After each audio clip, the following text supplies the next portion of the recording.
Isang mapayapang araw sa iyo. Welcome sa Jesus the Messiah, isang pag-aaral mula kay Jesus. Ang masaganang buhay kay Kristo, pagtanggap sa kapuspyusan ng mabuting pastol.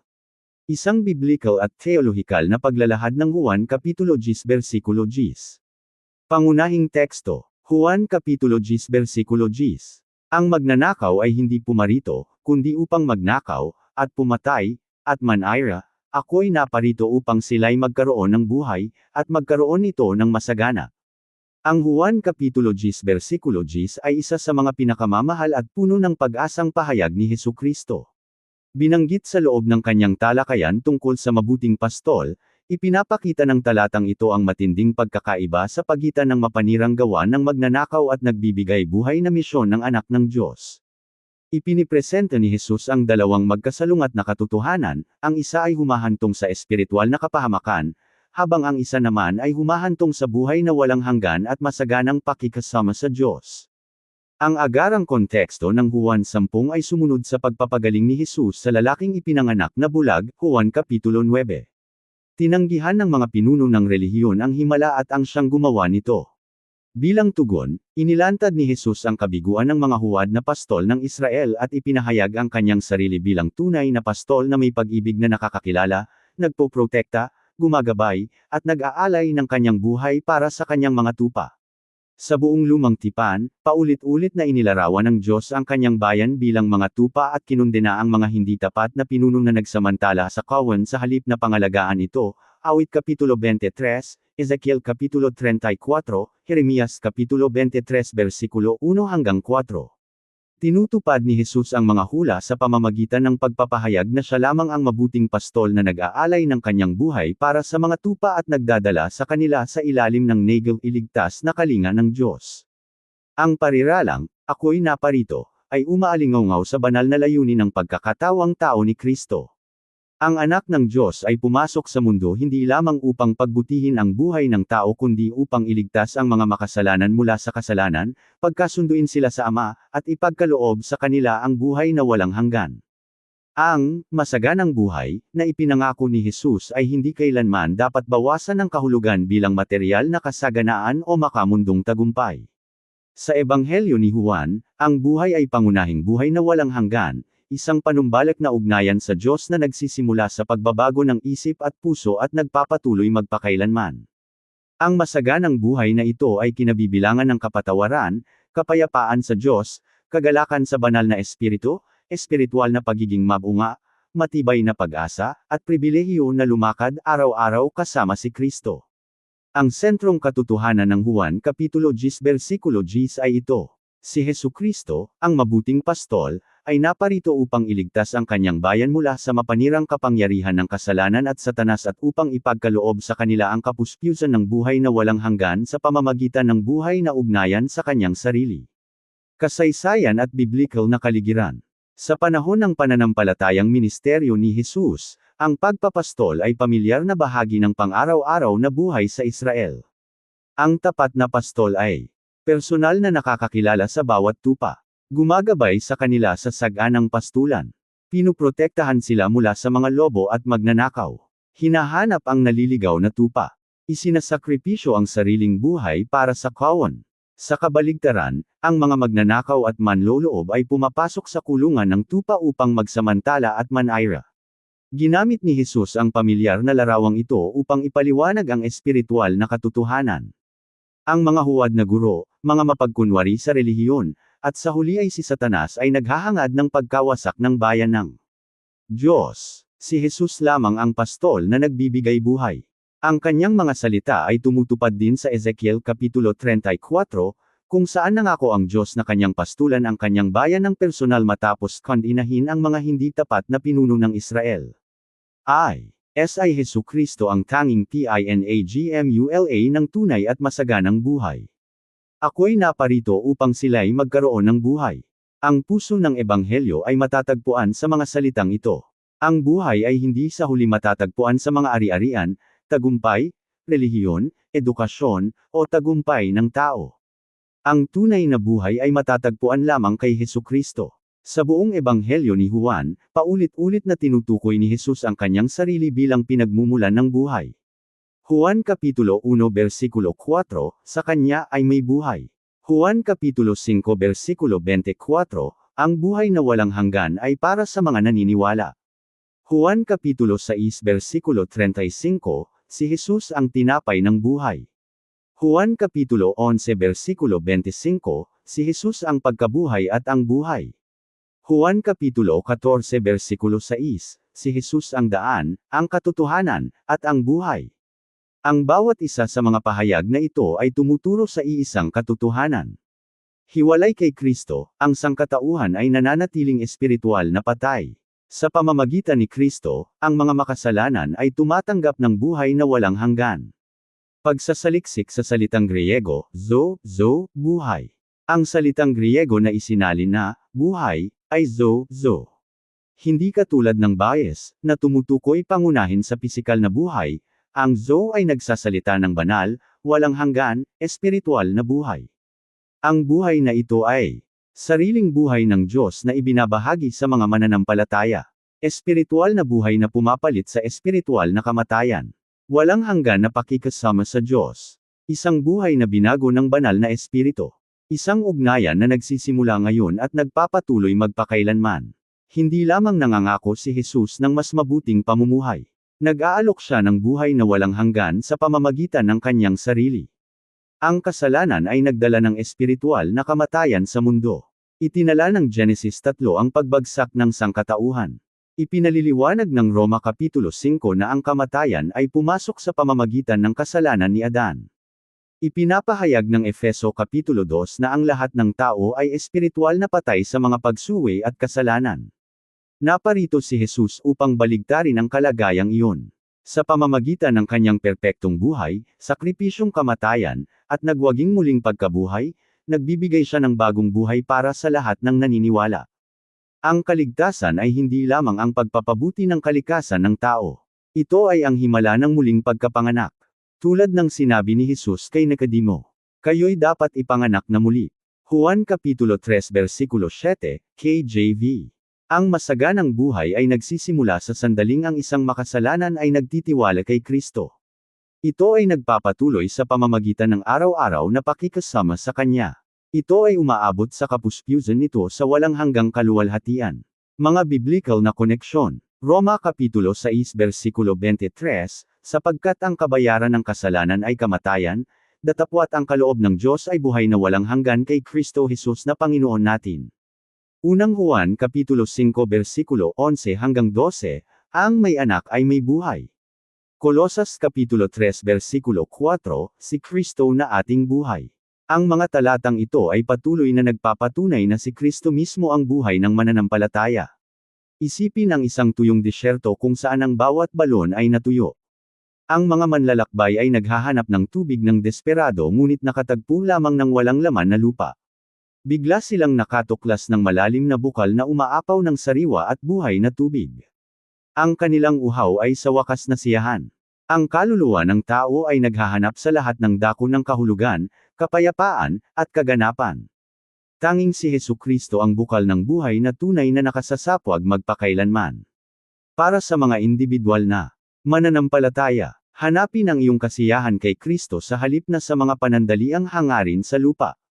Linangin ang araw-araw na pakikasama sa Kanya sa pamamagitan ng banal na kasulatan at panalangin.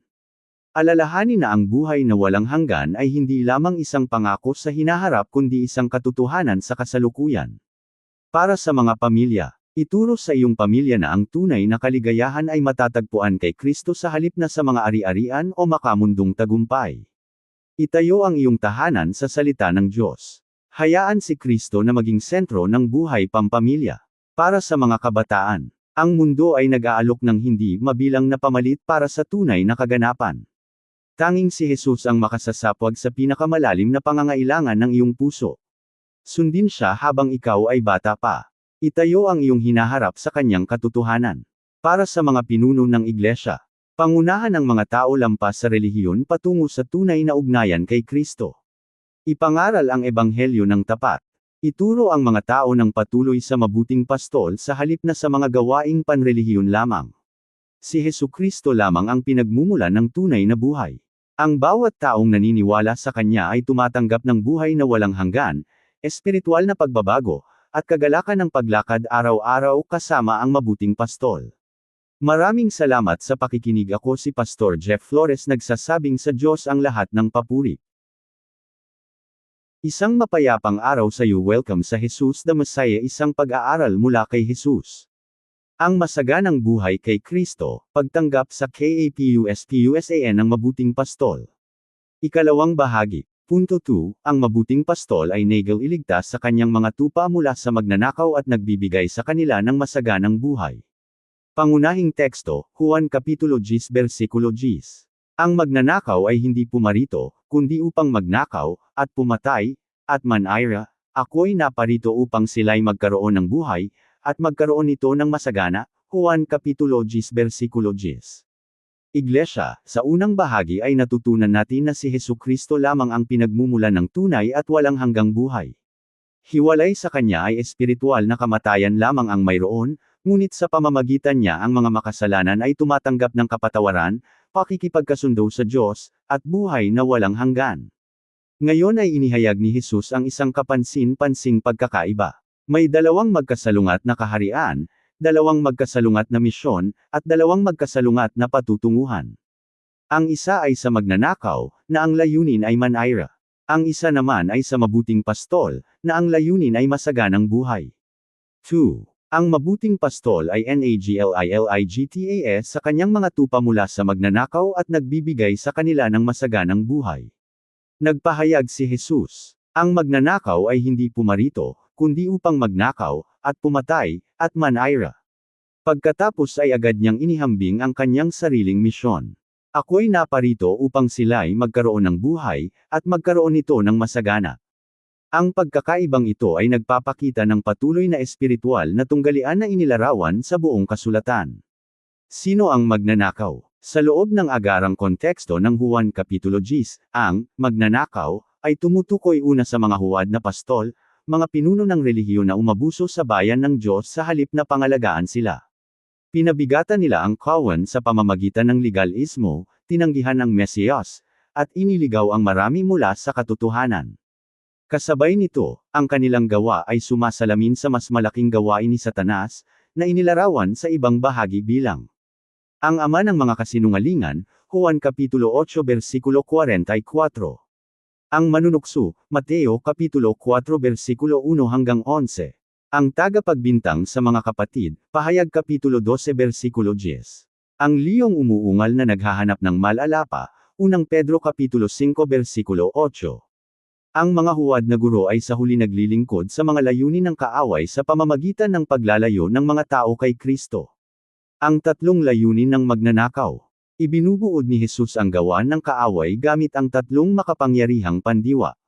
Isa, upang magnakaw. Nais ng kaaway na agawin sa mga tao ang katotohanan ng Diyos, kagalakan, kapayapaan, pag-asa, katiyakan, pakikasama sa Diyos. Inilarawan ito ni Jesus sa talinghaga ng manghahasik, kung saan inaagaw ni Satanas ang salita bago pa ito mamunga, Marcos Kapitulo 4 versikulo 15.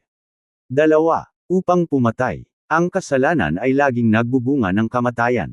Nais ng kaaway ang espiritual na pagkawasak, mga sirang ugnayan, pagkasira sa moralidad, at sa huli ay walang hanggang paghihiwalay sa Diyos. Ipinapahayag ng Roma Kapitulo 6 versikulo 23. Sapagkat ang kabayaran ng kasalanan ay kamatayan. Itinatago ni Satanas ang kasalanan bilang kalayaan, ngunit ang dulo nito ay pagkaalipin at kamatayan. 3. Upang manira. Ang salitang Griego na isinalin na manira ay apolimi. Ibig sabihin nito ay upang sirain, upang dalhin sa ganap na pagkawasak, upang mapahamak, upang mawala ng lubusan. Ninanais ng kaaway ang ganap na pagkawasak ng buhay ng tao. Sinasaktan niya ang mga kasal. Sinisira niya ang mga pamilya. Inaatake niya ang mga iglesia. Inaatake niya ang pananampalataya. Ang kanyang layunin ay hindi kailanman pagpapanumbalik. Ang kanyang layunin ay pagkasira. Pagsasaliksik sa salitang Griego, perissos. Masagana. Nangangako si Jesus ng buhay na masagana.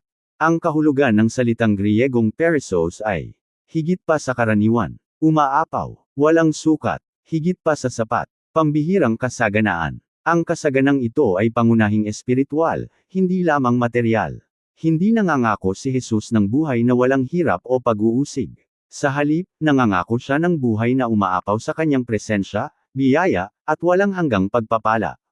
Ang masaganang buhay ay kinabibilangan ng kapayapaan sa Diyos, kapatawaran ng mga kasalanan, kagalakan sa banal na espiritu, kalayaan mula sa kapangyarihan ng kasalanan, espiritual na paglago, pakikipag-isa kay Kristo, lakas para sa mga pagsubok sa araw-araw, pag-asang hindi matitinag, buhay na walang hanggan sa presensya ng Diyos. Ang buhay na ito ay nagsisimula sa sandaling ang isang tao ay magtiwala kay Kristo at umaabot sa kapuspyusan nito sa bagong langit at bagong lupa. Ang pagtatagumpay ni Kristo laban sa kasalanan. Ang masaganang buhay ay naging posible dahil tinalo ni Kristo ang kasalanan sa pamamagitan ng kanyang krus. Inihula ni Isaias na papasanin ng Mesiyas ang ating mga kasamaan, Isaias Kapitulo 53 versikulo 5 hanggang 6. Ipinahayag ni Juan Bautista, narito ang kordero ng Diyos, na nag-aalis ng kasalanan ng sanglibutan. Juan Kapitulo 1 versikulo 29, KJV. Sa krus ay pinasa ni Jesus ang parusang nararapat sa ating mga kasalanan. Sa pamamagitan ng kanyang sakripisyo, ang mga kasalanan ay pinatawad. Ang pagkakasala ay inalis. Ang mananampalataya ay pinawalang sala. Ang makasalanan ay nakipagkasundo sa Diyos. Ang krus ay ang pundasyon ng masaganang buhay. Kung wala ang kapatawarang binili ng dugo ni Kristo, walang tunay na kapayapaan. Ang pagtatagumpay ni Kristo laban kay Satanas. Ang muling pagkabuhay ay nagpapahayag ng ganap na tagumpay ni Kristo laban sa mga kapangyarihan ng kadiliman. Sinasabi ng Kolosas Kapitulo 2 versikulo 15 na inalisan ni Kristo ng kapangyarihan ng mga pamunuan at mga kapangyarihan, at nagtagumpay laban sa kanila sa pamamagitan ng krus. Itinuturo ng Hebreo Kapitulo 2 versikulo 14 na sa pamamagitan ng kanyang kamatayan ay winasak ni Jesus ang may kapangyarihan ng kamatayan, sa makatuwid ay ang dyablo. Si Satanas ay nananatiling aktibo, ngunit siya ay talunang kaaway. Ang mga mananampalataya ay naninindigan sa tagumpay dahil sila ay kabilang sa nagwaging pastol. Hindi ito nangangahulugan na ang espiritual na pakikibaka ay nagwakas na. Sa halip, nangangahulugan ito na ang kahihinatnan ay napagpasyahan na ng tagumpay ni Kristo. Ang kalinga ng mabuting pastol sa kanyang mga tupa. Hindi katulad ng magnanakaw, si Jesus ay nakakakilala sa bawat isa sa kanyang mga tupa ng personal. Sa naunang bahagi ng Juan 10 ay ipinahayag niya, nakikilala ko ang aking mga tupa, at ako'y nakikilala ng kanila. Juan Kapitulo 10 versikulo 14, KJV. Ang mabuting pastol ay tumatawag sa kanyang mga tupa sa pangalan. Gumagabay sa kanila ng ligtas. Nagpapakain sa kanila ng kanyang salita. Pinuprotektahan sila mula sa espiritual na panganib. Nagpapanumbalik sa kanila kapag sila ay naliligaw. Nag-aalay ng kanyang buhay para sa kanila. Nag-iingat sa kanila ng ligtas sa kanyang kamay. Anong kaluwalhatiang pastol ang mayroon tayo? Ang kanyang kalinga ay hindi nagbabago. Ang kanyang pag-ibig ay hindi nagkukulang. Ang kanyang biyaya ay sapat sa lahat ng bagay. Mga koneksyon sa lumang tipan. Tinutupad ni Jesus ang magandang larawan ng Awit Kapitulo 23. Isinulat ni David, ang Panginoon ay aking pastol, hindi ako mangangailangan. Ang pastol ay nagbibigay ng saganang pastulan, tahimik na tubig, panunumbalik, patnubay, proteksyon, at pakikasama. Gayun din, kinokondena ng Ezekiel Kapitulo 34 ang mga huwad na pastol ng Israel at nangangako na ang Diyos mismo ang magpapastol sa kanyang bayan. Tinutupad ni Jesus ang pangakong iyon sa pamamagitan ng pagpapahayag ng kanyang sarili bilang mabuting pastol. Ang lahat ng ipinangako sa lumang tipan ay nakasusumpong ng katuparan sa kanya. Ang iniligtas na tupa. Napansin ng isang pastol na ang isang tupa ay naligaw patungo sa matarik na bangin. Hindi alintana ang sariling kaligtasan, inakyat ng pastol ang mapanganib na mga bato, iniligtas ang tupa, at binuhat ito pabalik ng ligtas sa kawan. Ang tupa ay walang naitulong sa kanyang pagliligtas. Ang kaligtasan nito ay lubos na nakadepende sa pag-ibig at lakas ng pastol. Gayun din, hinanap tayo ni Jesus noong tayo ay naliligaw sa kasalanan. Iniligtas niya tayo sa pamamagitan ng kanyang kamatayan at muling pagkabuhay at binuhat tayo ng ligtas sa pamamagitan ng kanyang biyaya. Ang buhay na bukal. Isang nayon ang nagdusa sa tagtuyot hanggang sa matuklasan ng isang malalim na bukal sa kalapit na mga burol. Ang tubig nito ay patuloy na umaapaw, na nagtutustaw sa bawat sambahayan anuman ang panahon. Ang pinagmumulan ay hindi kailanman natutuyo. Ang biyaya ni Kristo ay katulad ng bukal na hindi nauubos. Ang kanyang habag ay hindi nabibigo. Ang kanyang lakas ay hindi lumiliit. Ang kanyang masaganang buhay ay patuloy na nagpapasariwa sa mga nagtitiwala sa kanya. Para sa mga individual na mananampalataya, tanggihan ang mga kasinungalingan ng kaaway at manindigan ng matatag sa salita ng Diyos. Araw-araw na alalahanin na ang iyong pagkakakilanlan ay matatagpuan kay Kristo, hindi sa iyong mga nakaraang kabiguan o kasalukuyang kalagayan. Patuloy na uminom mula sa masaganang biyaya na ibinibigay ni Kristo sa pamamagitan ng panalangin, kasulatan, at pakikasama sa Kanya. Para sa mga pamilya, bantayan ang iyong tahanan laban sa mga impluwensyang humahatak sa mga puso palayo kay Kristo. Ituro sa iyong mga anak na makilala ang katotohanan mula sa kamalian. Manalangin ng sama-sama ng Pelagian, na nagtitiwala sa mabuting pastol na protektahan at gabayan ang iyong pamilya. Itayo ang iyong sambahayan sa salita ng Diyos. Para sa mga kabataan, maraming tinig ang nangangako ng kaligayahan, tagumpay, at kalayaan na hiwalay sa Diyos. Huwag malinlang. Tanging si Jesus ang nag-aalok ng buhay na tunay na nakasasapwag. Pumili ng mga kaibigan, gawi, at layunin na naglalapit sa iyo sa mabuting pastol. Hayaan ang kanyang salita na humubog sa iyong mga desisyon. Para sa mga pinuno ng iglesia, magpastol ng tapat sa bayan ng Diyos ng may pagpapakumbaba at biblikal na katotohanan. Protektahan ang kawan mula sa huwad na doktrina. Pakainin ang mga mananampalataya ng buong payo ng Diyos. Mamuno sa pamamagitan ng pagpapakita ng habag, kabanalan, at nag-aalay na pag-ibig ng mabuting pastol. Huwag ituro ang mga tao sa iyong sarili, laging ituro sila kay Kristo. Iglesia, ang magnanakaw ay gumagawa pa rin. Siya ay patuloy na nagsisinungaling. Siya ay patuloy na nanunukso. Siya ay patuloy na naghahangad manayra. Ngunit purihin ang Diyos, ang mabuting pastol ay higit na dakila. Kung saan si Satanas ay nagdadala ng pagkakasala, si Kristo ay nagdadala ng kapatawaran. Kung saan ang kasalanan ay nagdadala ng kamatayan, si Kristo ay nagdadala ng buhay. Kung saan ang kadiliman ay nagbubulag, si Kristo ay nagbibigay ng liwanag. Kung saan ang kawalan ng pag-asa ay nananaig, si Kristo ay nagbibigay ng pag-asa. Ang krus ay nagwagi. Ang libingan ay walang laman. Ang pastol ay nabubuhay. At dahil siya ay nabubuhay, ang kanyang mga tupa ay may buhay, buhay na umaapaw sa kanyang biyaya, kanyang kapayapaan, kanyang presensya, at kanyang walang hanggang pag-ibig.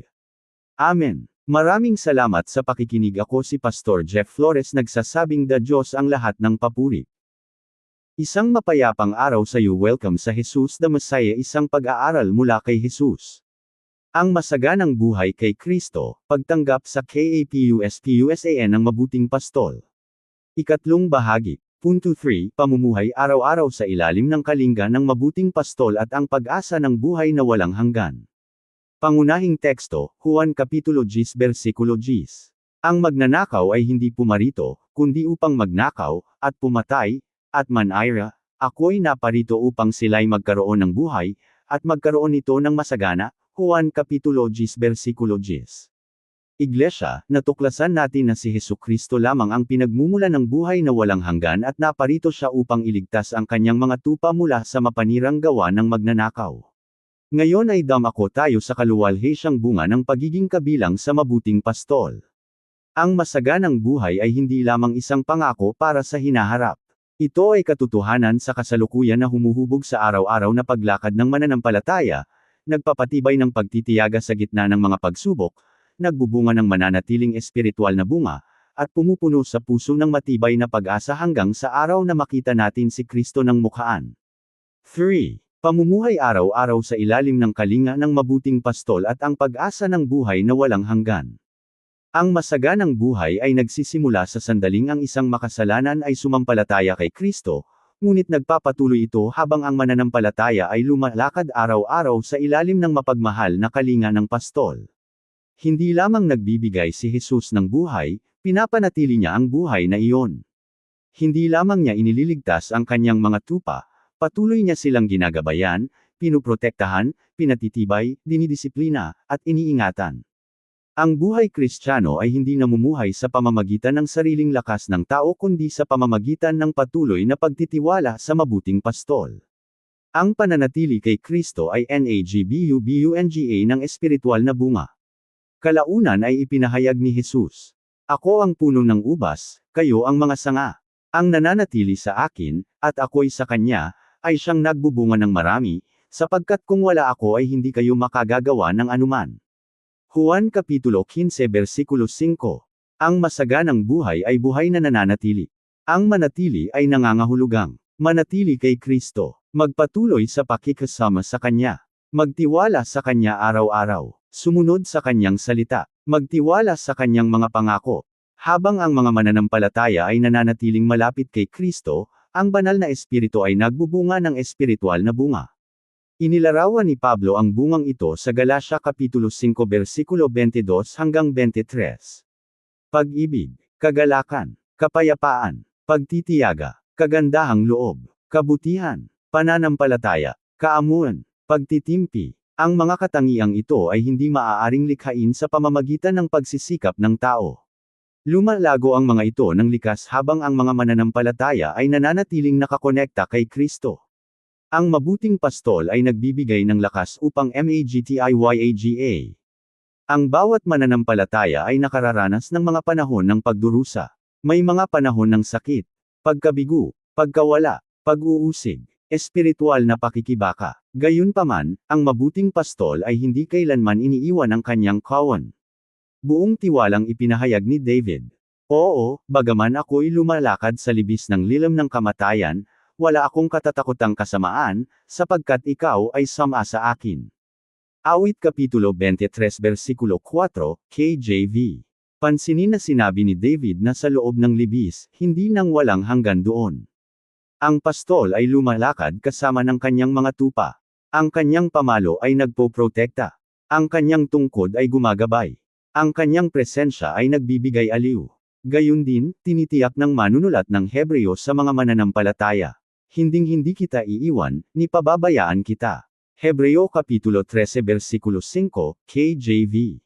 Ang ating pagtitiyaga ay nakasalalay, hindi lamang sa ating paghawak kay Kristo kundi sa kanyang tapat na paghawak sa atin. Ang katiyakan ng MANANAMPALATAYA sa kaligtasan. Isa sa pinakadakilang pagpapala ng masaganang buhay ay ang katiyakan na tayo ay kabilang kay Kristo. Kalaunan sa kabanang ito ay ipinahayag ni Jesus, "Ang aking mga tupa ay nakikinig sa aking tinig, at sila'y aking nakikilala, at sila'y nagsisisunod sa akin, at sila'y binibigyan ko ng buhay na walang hanggan, at kailan may hindi sila mapapahamak, at hindi sila aagawin ng sinuman sa aking kamay." Juan Kapitulo 10 versikulo 27 hanggang 28, KJV. Anong nakakaaliw na pangako? Ang katiyakan ng mananampalataya ay nakasalalay hindi sa pansariling kasakdalan kundi sa katapatan ng pastol. Ang mga tupa ni Kristo ay ligtas dahil tinubos niya sila sa pamamagitan ng kanyang sariling dugo. Namamagitan siya para sa kanila. Iniingatan niya sila. Dadalhin niya sila ng ligtas pauwi.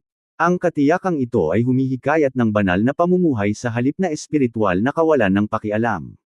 Ang mga tunay na nakakakilala sa pastol ay nagnanais na sumunod sa kanya ng tapat. Ang pag-asa ng walang hanggang kaluwalhatian. Ang masaganang buhay ay umaabot sa ganap na katuparan nito sa kawalang hanggan. Ang mabuting pastol ay ginagabayan ng kanyang kawan patungo sa walang hanggang mana. Ibinigay sa atin ng Apostol Juan ang kaluwalhatiang pangitaing ito, sapagkat ang kordero na nasa gitna ng luklukan ay magiging kanilang pastol, at sila'y dadatnan niya sa mga bukal ng tubig ng buhay, at papahiran ng Diyos ang bawat luha sa kanilang mga mata. Pahayag Kapitulo 7 versikulo 17, KJV. Ano ang naghihintay sa mananampalataya? Wala ng kasalanan, wala ng kalungkutan, wala ng kamatayan, wala ng sakit, ganap na pakikasama kay Kristo magpakailanman. Ang pastol na lumalakad sa tabi natin ngayon ay tatanggap sa atin sa kanyang kaharian na walang hanggan. Ang pag-asang ito ay nagbibigay kakayahan sa mga mananampalataya na tiisin ang bawat hirap ng may pagtitiwala. Ang misyon ng iglesia sa ilalim ng mabuting pastol. Ang masaganang buhay ay hindi kailanman inilaan para sarilinin lamang. Inutusan ni Jesus ang kanyang iglesia na ipahayag ang ebanghelyo sa mga bansa. Marami pang hindi mabilang na naliligaw na tupa ang nangangailangang makarinig sa tinig ng pastol.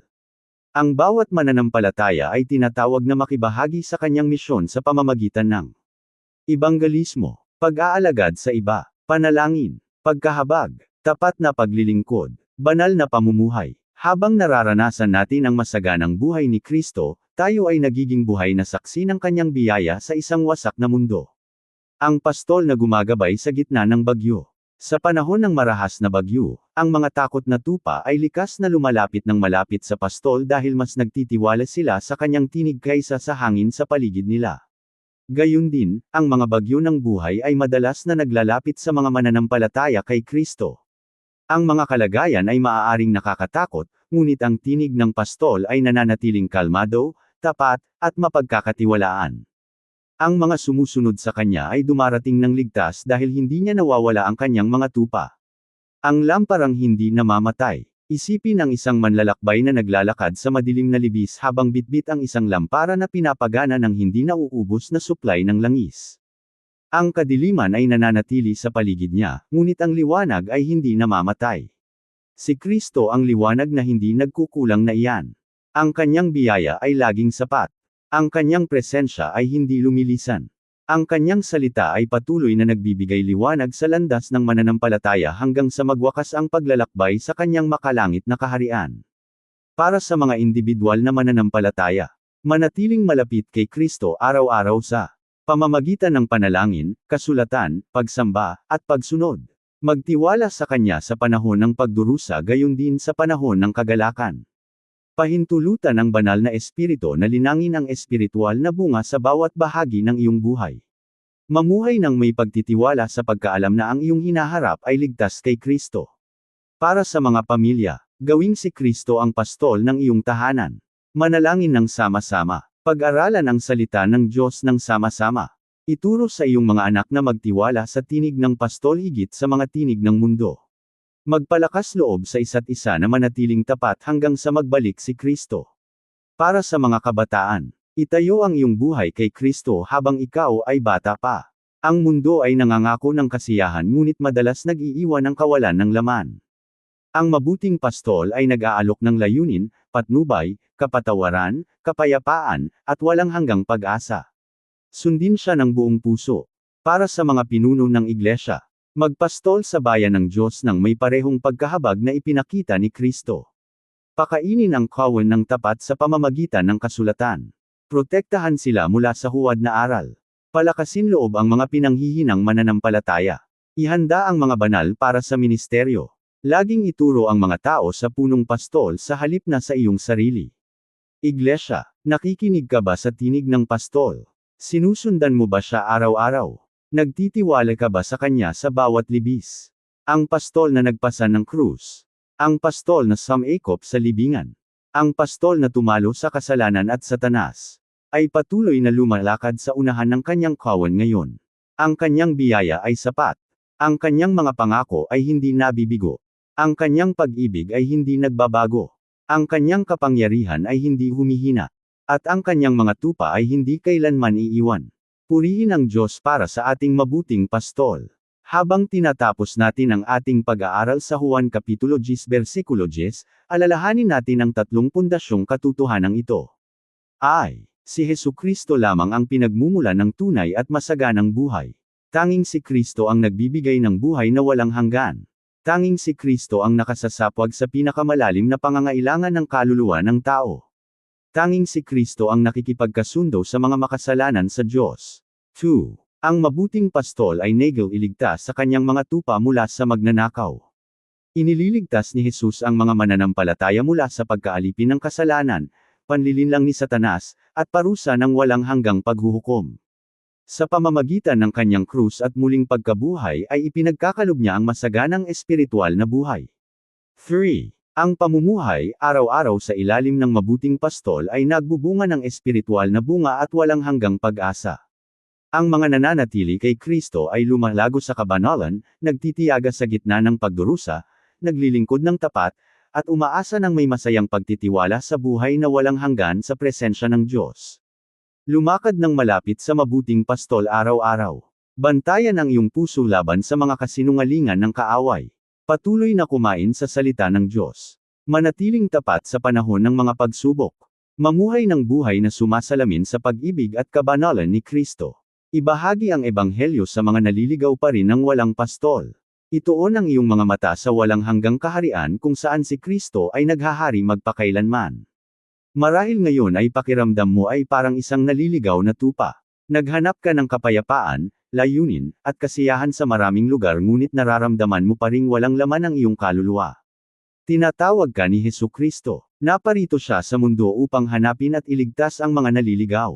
Inialay niya ang kanyang buhay sa krus para sa iyong mga kasalanan. Muli siyang nabuhay na nagtagumpay laban sa kamatayan. Nag-aalok siya ngayon ng kapatawaran, buhay na walang hanggan, at masaganang buhay sa lahat ng nagsisisi at sumampalataya sa Kanya. Lumapit ka sa mabuting pastol ngayon.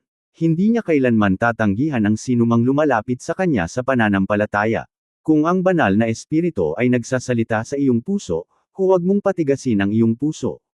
Kung hindi mo pa kailanman pinagkatiwalaan si Hesukristo bilang iyong Panginoon at tagapagligtas, lumapit ka sa Kanya ngayon. Kung ikaw ay naligaw palayo sa pastol, bumalik ka sa Kanya sa pagsisisi.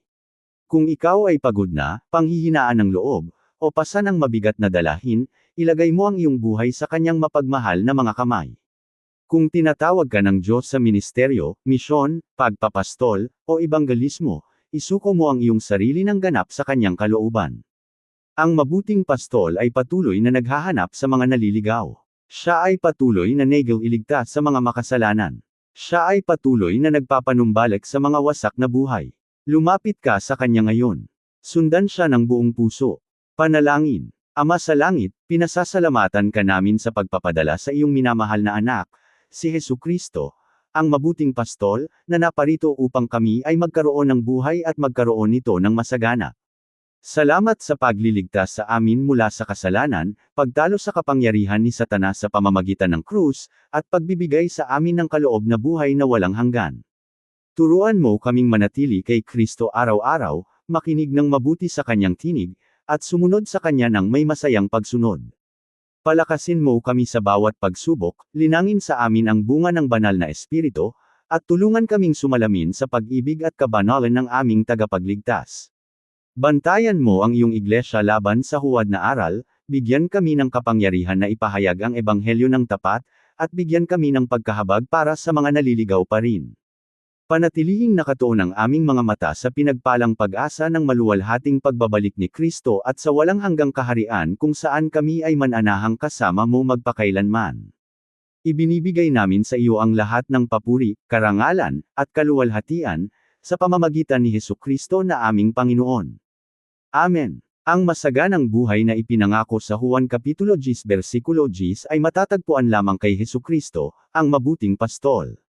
Ang mga nagtitiwala sa Kanya, nananatili sa Kanya, at tapat na sumusunod sa Kanyang tinig ay nakararanas ng kapatawaran, espiritual na tagumpay, mananatiling kagalakan, mabungang paglilingkod, matibay na katiyakan, at hindi matitinag na pag-asa ng buhay na walang hanggan sa Kanyang maluwalhating presensya. Amen. Maraming salamat sa pakikinig. Ako si Pastor Jeff Flores, nagsasabing sa Diyos ang lahat ng papuri. Tuldok.